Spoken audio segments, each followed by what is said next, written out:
Dear student, welcome to Gyan Bharati Junior College of Science, Gurgaon. Dear student, in the last lecture we have seen here the postulates of the Bohr theory. Under the postulates of the Bohr theory, we have seen here the three postulates.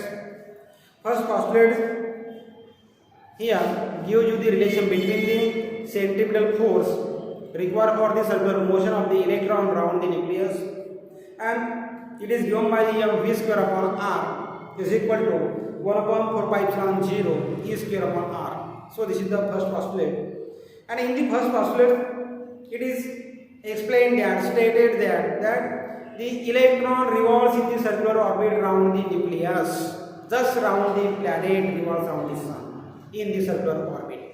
But here the necessary centripetal force required for the electron in order to complete the circular motion is provided by the electrostatic force of attraction between the electron and the nucleus.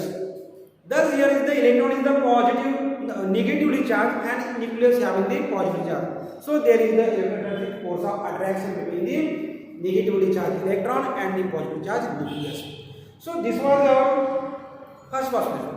In the second postulate, Bohr stated that means angular momentum of the revolving electron, that is the mvr is equal to nh upon 2 pi.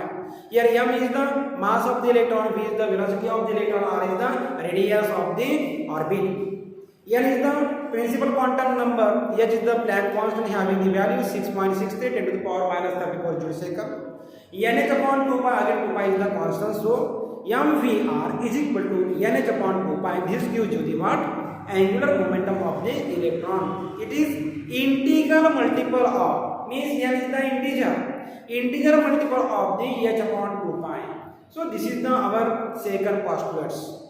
So again we have seen here the third postulate of the Bohr. In the third postulate, Bohr stated that the electron when jumps from the higher energy level to the lower energy level, means whenever electrons comes from the higher energy orbit to the lower energy orbit, it releases the energy in the form of the light radiation having the frequency h into nu. Energy is equal to h into nu, where h is the Planck constant, nu is the frequency, therefore E is equal to h into nu. This is the what? Energy of the photon. So here whatever may be the energy is released by the electron while jumping from the higher energy orbit to the lower energy orbit, it is in the form of the photon of the energy h into nu. So here these are the three postulates we have seen in the previous lecture. So today it is discussed and it is to discuss radius of the Bohr orbit. So Bohr orbit, what do you mean by the Bohr orbit? It is the first orbit of the electron in the hydrogen atom. So here, according to the first postulate, we have seen here, according to the first postulate, क्या है first postulate? According to the first postulate, क्या है? Means centripetal force is equal to electrostatic force of attraction between the negatively charged electron and the positively charged nucleus. So here centripetal force is given by mv square upon r is equal to electrostatic force is given by 1 upon 4 pi epsilon 0 e square upon r square. This is your one first postulate. Again here is the second postulate. So according to the second postulate,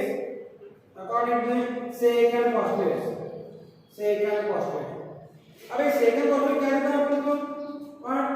That is mvr, that is the mvr is equal to mv is the linear momentum into is the angular momentum. Here mvr is the angular momentum. So here mvr is equal to nh upon 2 pi. So n is the principal quantum number, h is the Planck constant, 2 pi is the constant. So it is the second postulate. So from this first postulate we can be determined here. So from the first, so here equation number 1 implies here r means here r can get cancelled, here get cancelled. Therefore v square is equal to ये v square निकालना है उसे, ये हम कहाँ जाएगा इधर जाएगा, means 1 upon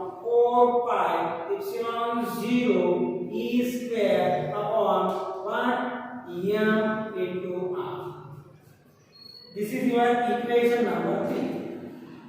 So from the second postulate we can be again calculated. So here equation number 2 imply here that what, that is V equal to NH upon M into R. M into R. So making here this 2 pi. So 2 pi M R. So squaring this equation, you will get that V square equal to N square H square upon 4 pi square M square R. So this is your equation number 4 now. So we get here this equation number 3 and equation number 4 from the first postulate as well as from the second postulate. So equating here the equation number 3 and 4, what we get here? So here equating or comparing equation 3 and 4. अब देखते हैं क्या होता है. Equation number 3 क्या है? 1/4 pi epsilon 0 1/4 pi epsilon 0 e square upon m into r is equal to equation number 4 क्या है ये m square h square upon 4 pi square m square r square. So these are the equations for the velocity square. So here 4 pi 4 pi pi. अब क्या बचता है यहाँ पे m r r. अब क्या है यहाँ पे मुझे क्या निकालना है? r निकालना है. Means therefore e square upon epsilon 0 is equal to n square h square upon ये क्या बचा यहाँ पे यहाँ पे क्या बचा r और क्या है पाई पाई m r यहाँ पे पाई m और r. मुझे क्या चाहिए? r चाहिए. therefore here r is equal to n square h square pi m. ये स्क्वायर कहाँ है? न्यूमरेटर पे. ये कहाँ जाएगा? नीचे. Means e square. एप्सिलॉन 0 कहाँ है? डिनोमिनेटर में. ये कहाँ जाएगा? न्यूमरेटर में. मींस ये होगा आपका epsilon 0. So here epsilon 0 n square h square epsilon 0 है यहाँ पे. एप्सिलॉन 0 है यहाँ पे. Means here epsilon 0 n square h square upon pi m e square. This is your equation number 5. This gives you the radius of the coordinate.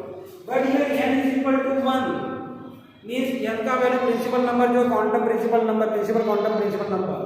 If here we put the value of the n equal to 1, then so here if n is equal to 1, you get the radius of the first orbit. That is called as the Bohr orbit or the stabilized orbit. So here r1 is equal to epsilon 0 n is equal to 1 हुआ. 1 का square 1 means h square upon pi m e square. So this is the radius of the first Bohr orbit. But here r1 equal to epsilon 0 h square upon pi m square. Putting the value of the epsilon 0, Planck constant, pi, mass of the electron, this value can be calculated as that is 0.537 angstrom unit. This is the value of the first Bohr orbit, 0.537 angstrom unit. And you know 1 angstrom is equal to 10 to the power minus 10 meter and centimeter कितना होता है? -8 होता है. So this is the radius of the first Bohr orbit. R1 equal to 0.537 angstrom. So this will be the factor. ये क्या होगा आपका? This is equal to what? value in your equation number 5. Therefore, for general, Rn is equal to, that is R1 into n square. R1 into n square. So you may write like that is Rn is directly proportional to the n square, and this proves you get the radius of the nth Bohr orbit is directly proportional to the square of the principal quantum number. So this question may be asked in your examination. Show that the radius of the Bohr orbit or the nth orbit is directly proportional to the square of the principal quantum number. So you must follow the first postulate, second postulate, and equating the velocity square. You will get here the r is equal to epsilon 0 n square h square pi m square, and the value of the n equal to 1 for the first orbit. You will get the first Bohr orbit epsilon 0 h square upon pi m square, and all putting values here 0.527 angstrom unit is the radius of the first Bohr orbit. So here this is become as the radius of the first Bohr orbit. Putting the value Rn is equal to R1 into n square. So this is the constant value. So Rn is the radius of the nth Bohr orbit, that will be directly proportional to the square of the principal quantum number. So it is proven that here the radius of the nth Bohr orbit is directly proportional to the square of the principal quantum number. So in this way we can calculate here the radius of the Bohr orbit. So here in the next video we will be going to determine the value of the energies of the electrons in the nth Bohr orbit. So this is for the today's work, the area of the Bohr orbit. So thank you for watching the video. Thank you so much.